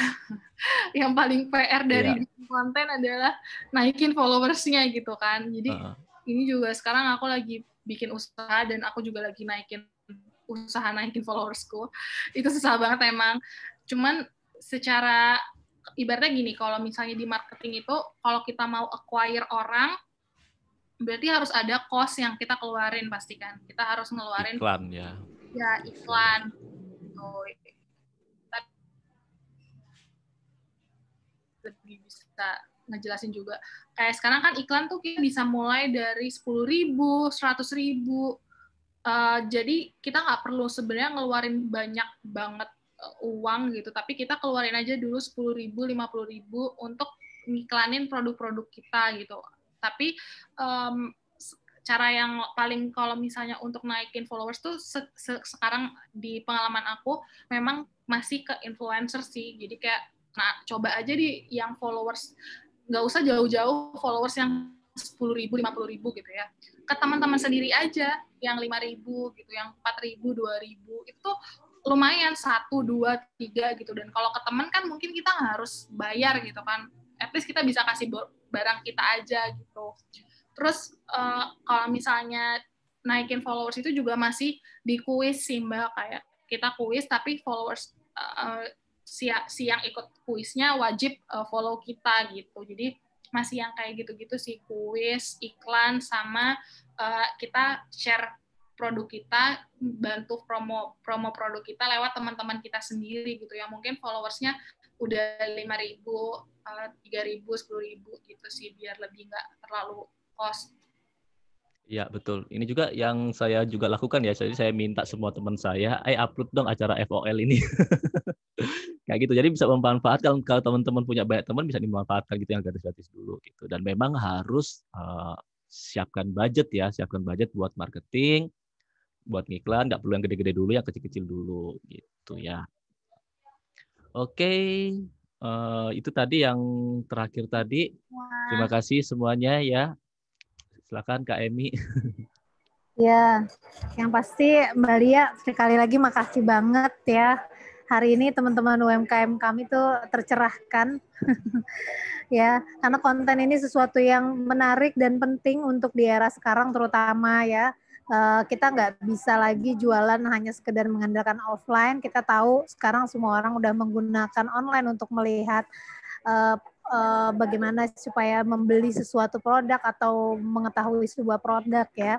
Jadi teman-teman kalau rangkuman dari hasil tadi pembelajaran tadi adalah yang penting teman-teman adalah konsisten dan mulai ya. Jadi jangan mikir gimana Kak saya buat konten, gimana mikir ya tapi nggak ada action gitu. Nah itu yang paling penting adalah pikirin, planning, bikin perencanaan, terus mulailah buat action. Oke, saya mulai seminggu itu saya mau mulai mulai dari 3 misalnya, besok 4, besok 5 gitu. Jadi mulai dari action, dibikin kontennya bisa dilihat ya, konten-konten yang bagus itu seperti apa diikutin. Nah, terus sering-sering ikut kegiatan di Vivapreneur, kadang-kadang kita ngajarin juga ya beberapa hal yang lebih teknikal gitu ya Kak Mario ya, apalagi kalau kelasnya itu kelas intensif gitu. Gitu ada beberapa kelas intensif kita yang ngajarin sampai bikin konten, cara bikin copywriting itu ada gitu. Oke, teman-teman. Setuju Mbak Emi, seperti kita juga di Female juga sama, kita bikin konten tiap hari selama 1 tahun penuh. Gitu ya. Jadi baru kita rasakan baru tahun-tahun ini. Jadi ketika dulu itu ya kita bikin konten ya sepi sama. Ya teman-teman kok sepi, nggak ada yang like, nggak ada apa. Tapi sekarang ini udah mulai ada yang DM kita. Bahkan kemarin kita di DM, dulu kita mau bikin sama misalnya Gojek ya. Kita mau bikin acara sama Gojek yuk. Kita pengen tahu gimana sih UMKM bisa masuk ke GoFood. Kita coba ngubungin mereka itu susah. Sekarang tiba-tiba mereka DM di Instagram kita. Itu karena apa ya? Karena kita bikin konten terus konsisten. Jangan baru bikin satu, habis itu bolong 2 minggu, habis itu bilang Kak kok nggak naik-naik ya followerku. Itu harus konsisten terus. Gitu. Betul ya. Itu ya teman-teman ya, silakan nanti bisa cari tim juga atau cari anak-anak muda yang bisa bantuin juga supaya teman-teman juga bisa fokus di produksi. Gitu. Jadi Ya. jangan sendirian, jangan jomblo terus. Untuk Ya. jalanin bisnis kita harus punya tim untuk bisa meningkatkan bisnis kita. Yang mau Oke. follow Instagramnya Mbak Lia itu Yes, tadi ada Nuzulia Indah ya. Jangan Instagramnya lupa follow, Nuzulia bisa Indah. kontak. Follow Filmpreneur juga yang belum, filmpreneur.id juga. Sip. Oke teman-teman, bisa dibuka yuk videonya, kita bisa foto bersama. Siapa mungkin di sini yang lagi santai-santai bisa buka videonya sebelum kita tutup. Ya, ada Mbak Sinung, Mbak Diana. Biar kita bisa ngeliat nih teman-teman kita kayak gimana. Yuk, saya foto dulu ya. Yuk, yang mau ikutan silakan.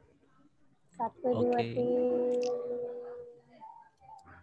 3, 1, 2, 3, yang kedua.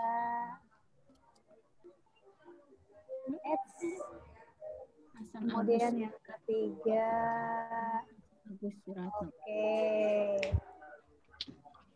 Oke, teman-teman. Yes. Oke. Sudah selesai. Terima kasih banyak. Terima kasih banyak Mbak Lia. Terima kasih banyak. Jangan kapok-kapok ya. Kita undang lagi. Titip salam buat Mbak Putri Tanjung ya Mbak Lia ya. Iya. Terima kasih semua. Dadah. Thank you Mbak Lia. Makasih banyak.